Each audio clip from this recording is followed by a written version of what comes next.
Hi friends, 2026 is upon us, and in this video I will give my predictions to few investing and geopolitics related theme for the next year and beyond. First off, of course, I don't know the future, and this video is meant to be entertaining as it is meant to be also informative for you.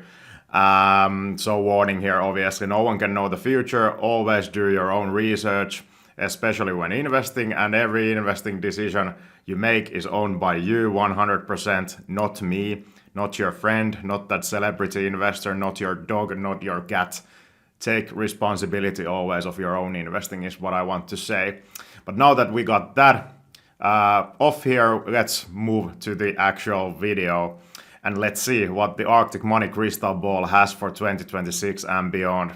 The things I'm about to predict now may happen, in fact, next year or later, but I think they will eventually happen at some point. As with investing, being right is not that difficult most of the time when we are discussing really long term, but knowing when exactly your investing thesis will play out is nearly impossible, in my opinion. I'm not a trader or anything like that. So this is why my own investing horizon is with a specific investment, let's say 1 to 10 years. Of course, if you need to wait for returns for 10 years, that's a pretty long time, but that is my investing horizon. So let's get into it. 7 prophecies of Arctic Money for 2026 and beyond. First off, Bitcoin and other cryptos will collapse. They are a Ponzi scheme, in my opinion. They produce no value like owning companies, real estate, or owning commodities that can be used to build something. With Bitcoin and cryptos, you don't create any value. The ones who created the phenomenon of cryptos will likely get rich. In fact, I believe this. But the backholders and losers will be the ones who are investing now in cryptos or starting to invest in cryptos nowadays. I feel that it's a pump and dump scheme on a massive scale. Ponzi, as I said, my biggest doubt with the whole Bitcoin crypto is that I don't think they solve any problem in the world. You hear first, somebody might say inflation, well, own different assets. They are protection against inflation, as I just said. Company stocks, real estate, commodities, they protect you from inflation too. Or rather, they protect you from inflation, and I don't think Bitcoin and cryptos will protect you from inflation. That's a better wording to say it and correct term to it. Somebody might say, but there is a fundamental scarcity in Bitcoin. Sure, there is, according to the technology. There would be fundamental scarcity, so if I would start putting my own shit to a plastic bag and selling it to people, the amount of shit I can generate through my lifetime is also limited, like Bitcoin. Scarcity doesn't equal value in this case at all. Now, Bitcoin and crypto enthusiasts are free to challenge my prediction here in the comments. I know this is a sensitive topic, so let's discuss it. Second prediction. Inflation in the USA will be permanently 3% or even higher for years to come, as inflation will be the only way to pay off the massive government debts. Inflation is a nice hidden tax to cover the debts of the government, which of course hurt the most the people who do not possess value-creating assets. Vulnerable will be the elderly, so old people that require more cash due to everything they need to pay at the latter stages of their life, and do not have a long investment horizon naturally ahead of them anymore. But also younger people who are left out of investing or choose not to for ideological reasons to become owners of businesses rather than staying as workers their whole lives. I'm touching a topic of rising socialism in the Western world at the moment. Seen some really weird comments about that there would be something bad in being an owner. This goes to the roots of socialism, as you probably know, but have to point this out too, that it's also sometimes it seems to be an ideological thing not to own stocks, not to own anything, and that went badly for you. I can already say that. My channel's Arctic Money's biggest message to everyone watching is that you need to learn to protect your wealth against inflation. This is the lowest goal of investing and most important goal, in my opinion, to pass and succeed in. You can call yourself a winner in investing if you constantly beat inflation, and I'm really proud of you, and you should be proud of yourself if those are your results. This is the main point of investing. Everyone needs to learn investing. It is vital for your well-being, I believe so. Try seeing life as a journey where every year you try to be less of a worker and more of an owner. And once you reach the golden years of your life, then you hopefully are not working, not a worker at all, but only an owner. It's kind of reminds me of a circle of life from Lion King. This is natural thing how life should go, in my opinion. It's natural to me. I don't know if it's natural to everyone. That's why I'm discussing it on internet here with you and trying to give this message out to you. Then let's move on to the third prediction now. AI will change the world similarly like internet did in 2000s, but similarly there is a bubble that will burst short term when we discuss stocks, and making money in AI related stocks is much more difficult than people today might realize. There will be a few big winners, but great many more losers, I think. You will lose money short to medium term if you hold very AI heavy very AI heavy portfolio today, but most likely you have a good chance of recovering in the longer term if you have picked healthy companies and have good level of diversification to other industries too in your portfolio. So AI is legit, but the valuations are hype with most of the semiconductors, tech and data center stocks that you might find there. This reminds very closely of what happened in 2000s and the tech boom back then. It's very similar to it, in my opinion. And this leads us directly to the fourth prediction. As AI hype is a component and a possible catalyst for S&P 500 and Nasdaq indices to perform poorly for the next 10 years. I am predicting that the indices here might flatline, so 0% returns for the next 10 years, at least when we take out the heightened inflation discussed already. I described earlier that will happen, the higher inflation, that is. In terms of valuations of these indices, have a look at where the Buffett indicator and Shiller PE are today.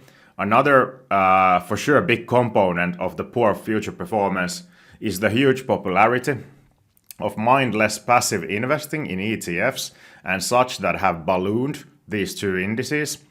When it pops, people will panic as always, and they won't just keep on investing monthly the same amount of money in the indices as they should, as they probably have been doing correctly.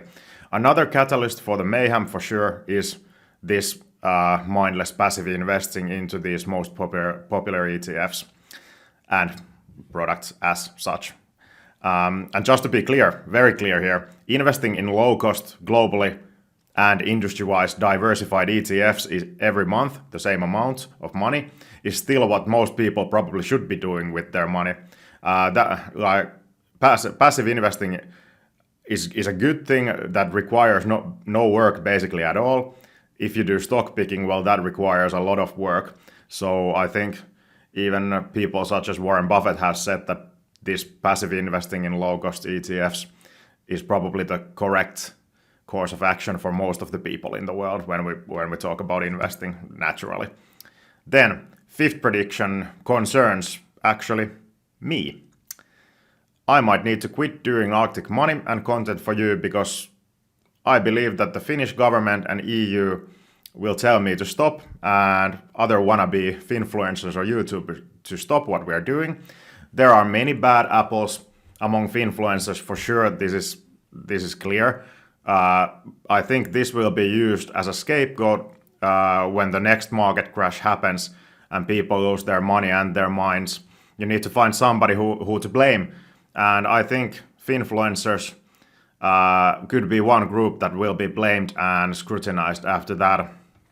For example, I think everyone knows how many crypto finfluencers there are on YouTube if you search. And should we see some crash with cryptos, that would be a perfect scapegoat for lawmakers, I would think. Also, every company that is in the analysis industry of financial assets would most likely like to see us go, as finfluencers, I think, are kind of competitors to them in a way. Of course, anyone who has followed the analyst scene long enough knows that for the most analysts, I'm sorry to say it bluntly, but their analysis is terrible and complete shit, to be fair, in some cases.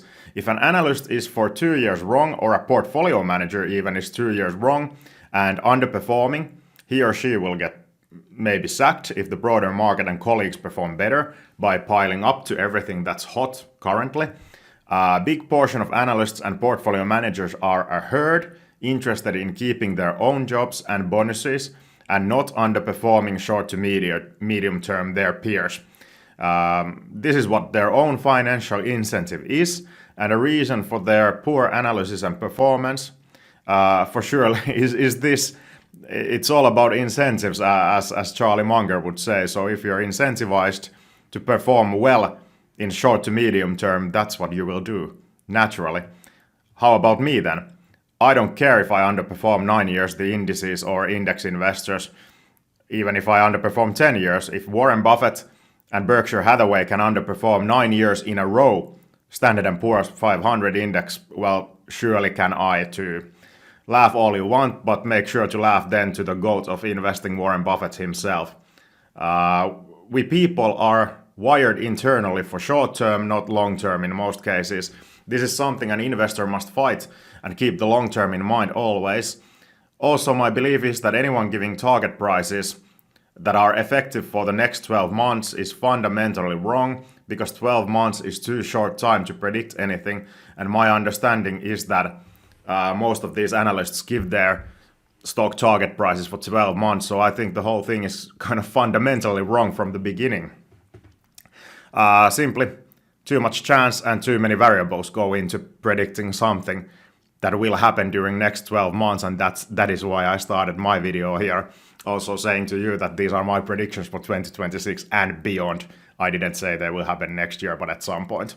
So yeah, my fifth prediction is that my right for free speech as a influencer on YouTube will at some point be in jeopardy.